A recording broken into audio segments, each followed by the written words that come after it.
All right. Well, welcome back for episode 3 of Fourth and Three Dudes. I'm Chris Nama coming to you from here in Peachtree Corners. Got my two co-hosts with me. Go ahead and introduce yourselves. Chris Burnett, St. Mary's, Georgia. Cord Trammell from Roswell, Georgia, live via satellite. Live via satellite. Just like we like it. He's back in his own house. Didn't have to go into Bernie's house again, and he didn't come to my house either this time. But all right, let's go ahead and get into it. First of all, what are y'all drinking tonight? I've got, because I know Cord likes to want to bring the bottle, Woodford Reserves is Secretariat's 50th anniversary. And you didn't pull that out when I was there last time. Hell no. National Championship, baby. Nice. How about you, Cord? Hard cider. What is that? What is that? Oh, jeez. So you can unzip it. You take that out in public? And I'm going with Sweetwater's Rowdy Peach. I know, Cord, this will be one of his favorite beers, I'm sure. But, of course, the fruities. We'll go ahead and sporting it in the Sweetwater glass as well.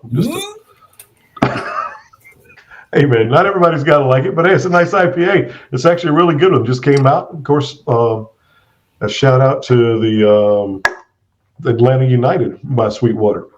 All right, I trust you. I'm just not a peachy guy. Okay. All right. Well, let's go ahead and get into the games from this past week. We'll start off with Georgia this time. Georgia went ahead and rolled against Tennessee Tech this weekend. What were some of your biggest takeaways from the game, Bernie? Well, I was a little uncomfortable with how long the starters played. I think I was a little overzealous thinking they only play a quarter, but I get it. But there was a drive where they sent Beck out in the third quarter. I was just like, okay, that's enough. But I guess we're trying to get him Heisman points. But I think the big things were, Etienne looks like the Gator smell off of him. He has a good burst of speed. He was great in pass protection, which is good to see. O-line did great and held Tennessee Tech, offense to minimal. So it was really the Beck show when you look back on it. He had tied the school record for touchdowns. 5 different players, and a strong Saturday showing. So, what do you see? Yeah, I think it's the same thing. I mean, again, especially how well the defense performed. I mean, holding them to about 134 yards from the whole game and keeping the team out of the end zone one more week. That's always a good thing to see. So I don't know if we're going to be able to go for the touchdown streak like we had a couple of years ago, but we can always, or at least keeping our opponents from scoring touchdowns like we did. But yeah, it was great to see. And I know I thought Beck was going to play that whole first half, but yeah, I was kind of surprised when he came out in the second half as well. But I told you both that they would. Man, I don't remember you saying that. I know I said he played till halftime. Bernie said he's going to pull him in the quarter. I said, nope, we're going to play him at least till halftime because he's running for the Heisman. He's got to get those stats. Yeah. I mean, look what Oregon did for Bo Nix in August. They had a 12-story building covered in piss yellow and vomit green for the whole season. Hopefully we're not them. Yeah. Good.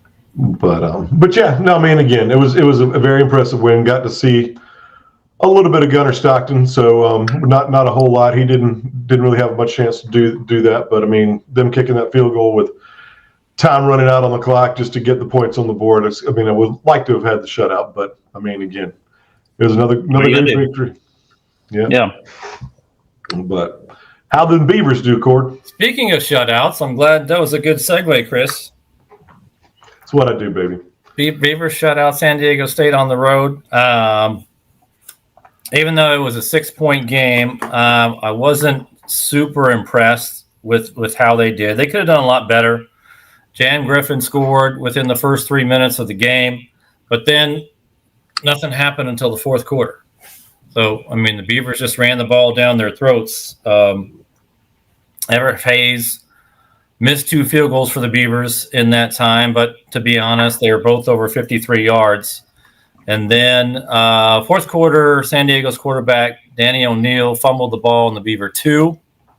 So, I mean, that could have been an issue, but then the Beavers took that and went 100 yards down the field and scored again. So, San Diego's got some offensive issues. They're a freshman quarterback and can barely walk. He's limping. He's got a big knee brace on. Defense was good, but the Beavers had 41 minutes time of possession and 420 yards in offense. So their defense was gassed. Yeah. But Beavers did well, got out with a win, and then we're ready to take on Oregon. Yeah, but I say you definitely got a big game coming up this week. But before we get to those, I guess we should talk about some of the other big games that happened this past weekend. I think one of the biggest surprises in the nation was what Northern Illinois did, rolling up into Notre Dame. Anybody see that coming? No, did not see that coming. Did not have it on my playlist. So that was a big surprise, and I think that's puts a dent in Notre Dame's playoff hopes. I'm not sure it puts ends them all together because they are Notre Dame, and media is fascinated with them. But they did not look like the team that they were week one. So that was definitely a surprise. Yeah, no, it was. I mean, especially how Northern Illinois came in there and then was able to put that drive together at the end of the game to get down there and kick the field goal. And I still can't believe Notre Dame almost had a chance to kick a field goal at the end to pull it out. But it was super long. But 62. Yeah, something like that. Go Salukis. Yeah, here's a fun fact. Notre Dame has 38 losses as an AP top 10 team against unranked opponents. Is the most by any program in the AP poll era. Well, you said 38? 38 losses. They are consistently overrated. The last national championship was when I was in high school, and I was in high school for like 7 years. The last 23 bowl games, they've only won 8. They're overrated, and they select them because they have a good draw. Their fans travel well, and 2 of those losses were against Oregon State in 2000 and 2022. Just drop that in there. Just drop that in. Someone put it in my notes. It's all, AI did that. That's weird. Grok. I guess another big game from this weekend was what Texas was able to do, rolling up into the Big House. Oh, geez. Poor Michigan. Poor Michigan, nothing. They lost their coach. They lost probably half their staff. They lost 13 They players. lost Connor Stallions. That's it right there. Oh, yeah. They should go back to cheating. They do a lot better. Yeah. Well, he's somewhere else now cheating. So that was a big player they lost at the portal was Connor Stallions. So I don't feel bad for them at all.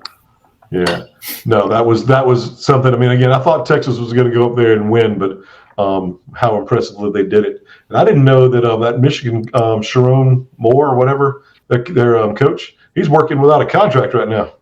I don't really know how that thing works. I think they finally finalized it, but until this week, until maybe today or yesterday, he was without a contract. Wasn't he their O-line coach or something?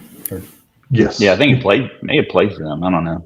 Yeah, he's the one who took over this interim while Harbaugh had as many stints on the on the suspended list or whatever for games and couldn't be out on the sideline.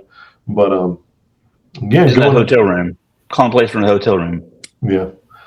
So another SEC team that had a little bit of trouble this week was Auburn. Man, how did that happen? Well, you throw 4 picks, might have something to do with it. Right. Could. Cal can be a spoiler too. What are they? Are they in the ACC now? Yeah, the one Bernie calls a sham conference.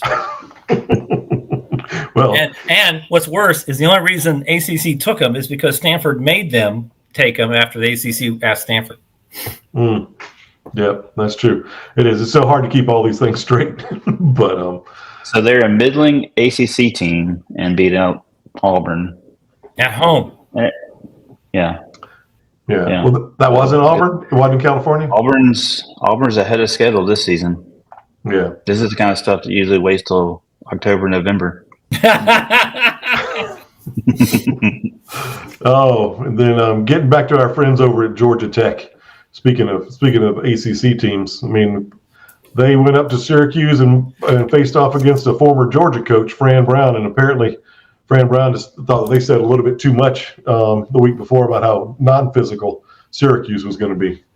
I guess He basically said Brent Key didn't know where he came from. He didn't do his homework. That was pretty funny. I didn't know the backstory of that, and had to, because he didn't give the whole story, but once you dug into it a little bit, it's like, oh, okay, I see where he's coming from. Good for him. Yeah, no, so I mean that was. I mean, again, Georgia Tech almost did make a comeback there at the end of that game. Yeah. But That's a good game. Yeah.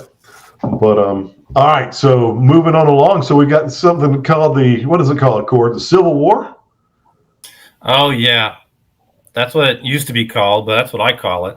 3:30 p.m. on Fox. Beavers in Oregon. Not on the CW? No, it's not. What? Yeah. Bring up the Gilmore Girls. I don't know.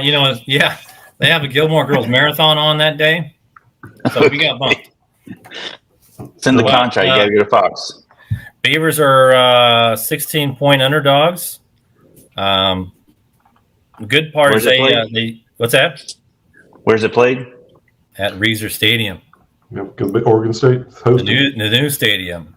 We got our 3 running backs that are running. Our quarterback can run, Janavi McCoy. We haven't had that before. And then we have what I call our baby Brock Bowers, number 7, Trent Walker. He finds the open lanes. He catches the ball. He breaks tackles, but he's only 6'2" and maybe 210, 220. Now, so for our East Coast listeners, what number is the baby Brock? Number 7. Number 7. Okay. Baby Brock Bowers. I like it. I'll look for him on Fox. They call him the Triple B. The Triple B. Baby Brock Bowers. Nice. I think the Beavers lead the country in time of possession. Right now they're averaging 39 points a game, and that's because of the run game. They run, I think, 51 times a game and maybe throw 20. But if we can keep the Ducks off the field, that would reduce the chances of Dylan picking apart our defensive backs. But then again, Oregon was 44.5-point favorite over Idaho and won by 10. Mm-hmm. Right. They were 18.5-point favorites over Boise State at home and only won by 3 for a last-minute field goal and a 100-yard kickoff return. So they're having hard times converting in the red zone. I think. You saying take the points? What's that? You saying take the points? I'm not betting on that game. I never bet on that game, but I think the Beavers going to win by 3. Okay, so you're saying take the points or the money line, actually? Okay. Yeah, full disclosure, I don't bet on the Beavers, but yeah, that game like the Apple Cup, it's an even game. It's at Reeser, so I think we have the advantage. If we can keep their offense off the field, I think we'll do well. Nice. And yeah, I guess so. We got the other member of the Pac-2/12, whatever happened there. Like you said, the Apple Cup game. Wazoo in the Apple Cup again. It's at 3:30 p.m. and this one's played at the University of Washington. Washington is a fake 4.5-point favorite. I don't know why they're favored. This Mateer quarterback kid that I keep talking about for Washington State. He's got, what does he have? Where are my notes? I lost my train of thought. He's got he's been putting up a lot of yards. He ran 197 yards against Texas Tech, 37-16. Mm-hmm. And the first, he's got 467 yards passing in the first 2 games and 252 rushing, 8 TDs. Mm. He's a sight to watch. If he can stay healthy in the whole game, he plays the whole game, Wazoo's going to win. Gotcha. Because, who is watching? I just checked. Checked what? I just checked the money line. Well, there, I lost it. Yeah, because Washington beat Weber State 35-3. They beat Eastern Michigan 30-9. Wazoo beat Portland State 70-30 and Texas Tech 37-16. So I have not seen that. That is your Pac-2 update. Yeah. So there's that. But yeah, I would take Washington State. Go Cougs. And wouldn't that be something for the Beavers to beat Oregon with their kicker, Atticus Sampington, who they stole from Oregon State, missing this winning field goal at the end of the game? That's like your dream. The curse of the Beaver. Are we recording? Is this on? Yes. Just in case we can go back. I want to say somebody's got the other things turned up too loud because I can hear it in the background. But anyway. But yeah, no, I mean, again, that will be the whole Pac-2 rivalry weekend going on this weekend. Is going to be another good fun thing to watch. So, have you heard a rumor about the Pac-2 joining the Big 12 along with 6 ACC teams and the ACC's going kaput? I have not heard that. I heard that. Sure. Oh, that's probably part of my Beaver rumor mill. Because I thought there was the whole thing with Washington State and Oregon State didn't actually get or sign. Was it signed on the dotted line quick enough with the Big 12, or was that the Mountain West? Who was trying? No, Mountain West. They passed. They said, "Yeah, thanks, but no thanks. We're not going to sign up with you guys for 2025."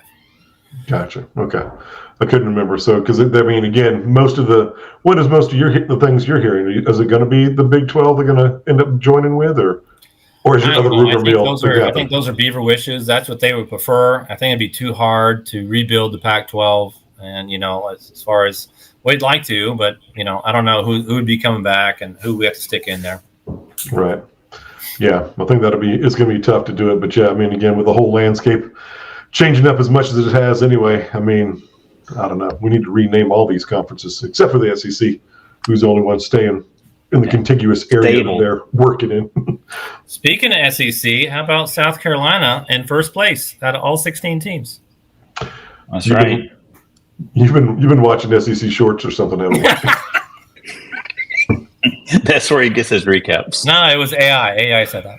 Oh, okay. Yeah. I mean, again, so South Carolina went ahead and stirred the pot for Georgia a little bit going into with their big win over Kentucky. I mean, making Kentucky look like it was going back into the 50s with their offense, not being able to do anything at all. But I spoke to Kirby earlier this week, and he said, I asked him, what are you going to do to Kentucky? And he said, well, we're going to do the same game plan in South Carolina, except we're going to use better players and score more points. Well, that sounds like a winning combination. Well, that was a quote. Oh, nice. Well, hey. Direct quote from Kirby through Cord. Gotcha. What are some things you're looking for in this game, Bernie? Well, I hope we do what Cord said. I mean, do it similar to what South Carolina did with pressure that quarterback. I mean, their offensive line looked putrid. I know Brock only completed 3 passes, and I think one was maybe the first pass of the game was a great pass, but other than that, he was running for his life. And, I think towards the end of the game, I saw an interception he threw they kind of backed off and dropped into coverage. And he just didn't read it. And, but I think it's going to be a different atmosphere at night. But I mean, this is a bad offensive line. I want our defense to really take advantage of that and then just pound them out with Beck and ETN and, get some points. Yeah. No, I mean, again, it's like you said, going up against old Vandegrift after he took off, headed for greener pastures in his mind or whatever, see how it is to face down that number 1 defensive line all the time, or number 1 defense for Georgia. It's going to be interesting to see, and hopefully we can apply that pressure. And but yeah, I mean, what's the latest word about Michael Williams? Have you heard much about if he's slated to play? I'm not expecting to see him. I think we could see him. I think we could have seen him last week if he had to go, but I wouldn't expect to see him. I think both he and Frazier will dress out, but Frazier, he may not make the trip considering it's a SEC road game. You can only take so many, but anyway, I think we'll be fine without him. I think we'll be able to do the things defensively we need to do, and hopefully get that road win. I think 24 is a big line. If we do get the turnovers that South Carolina had.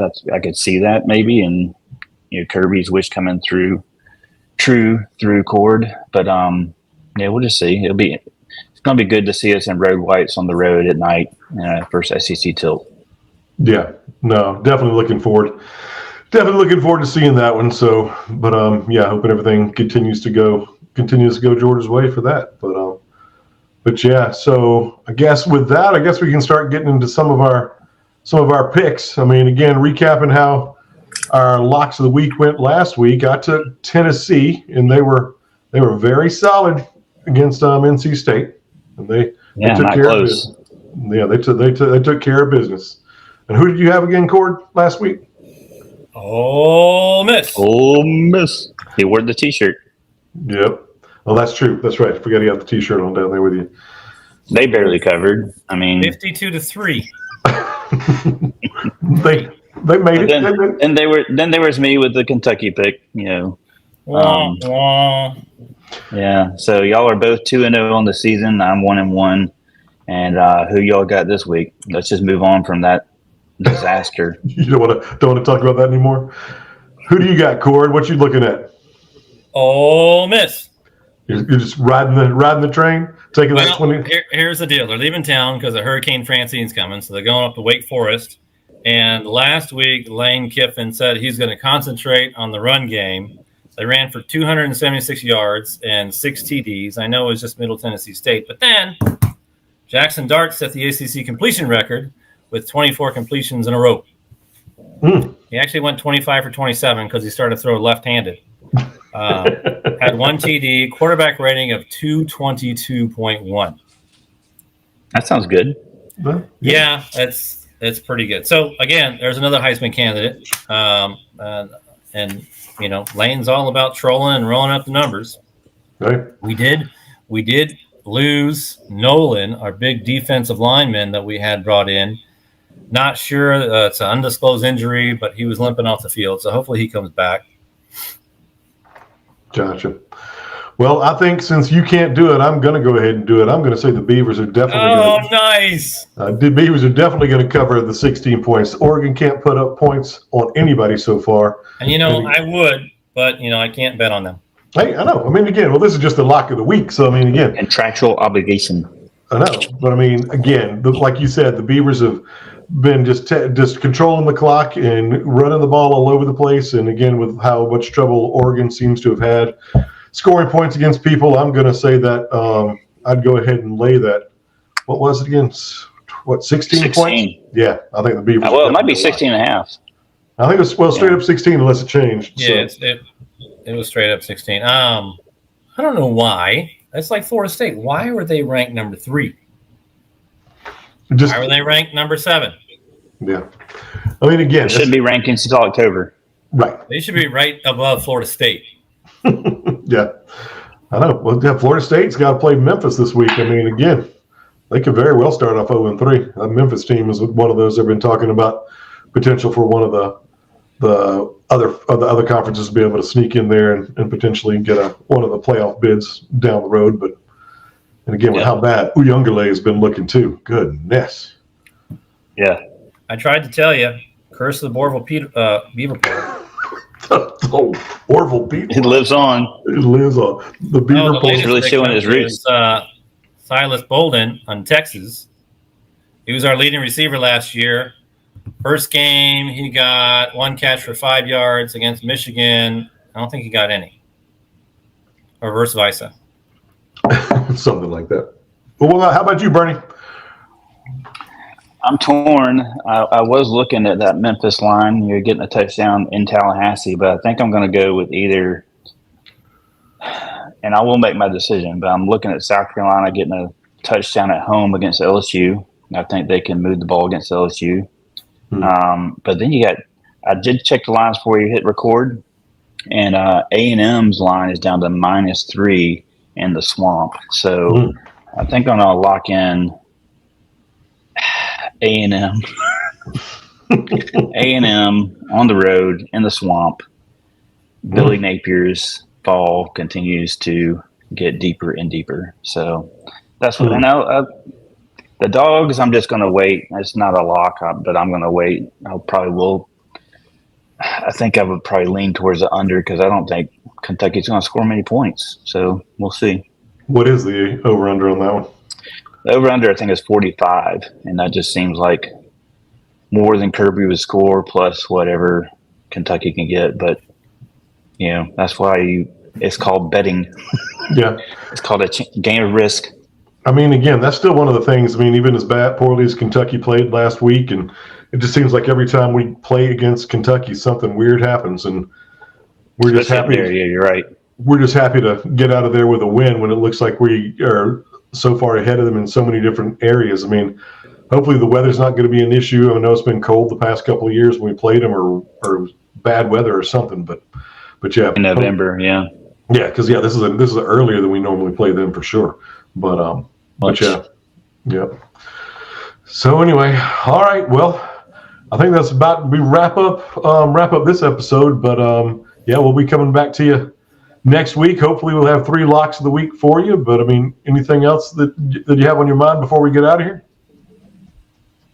No, just looking forward to another great Saturday of football. There's always good matchup. I am noticing some differences in the day, the time zones, and we got more big SEC tilts in the noon slot. But so there's some adjusting for viewers. But shout out to all the road dogs traveling up to Lexington. You'll have a great time. That's always a great trip. One of the best for dog fans in the SEC. So enjoy it and bring home a win. Yeah, I've got to make that trip sometime. I know you talked about doing that and hitting the Bourbon Trail and everything was a really good time. 2 years. We're going 2 years? If we're playing, we don't know what schedule. Did not.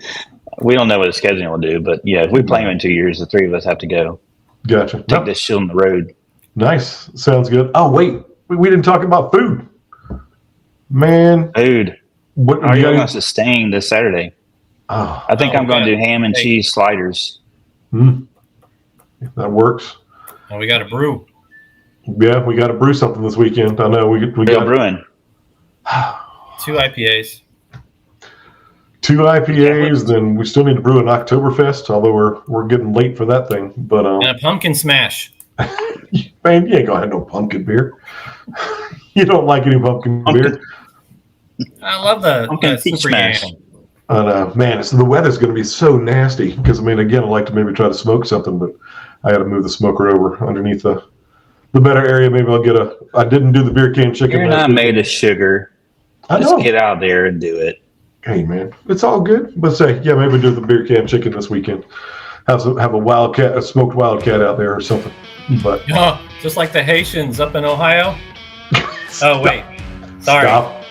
This is not a political show. This is not a political show.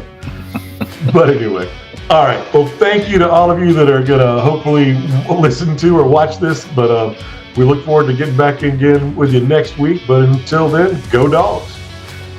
Go Dogs. And go Beavers. This up. All right.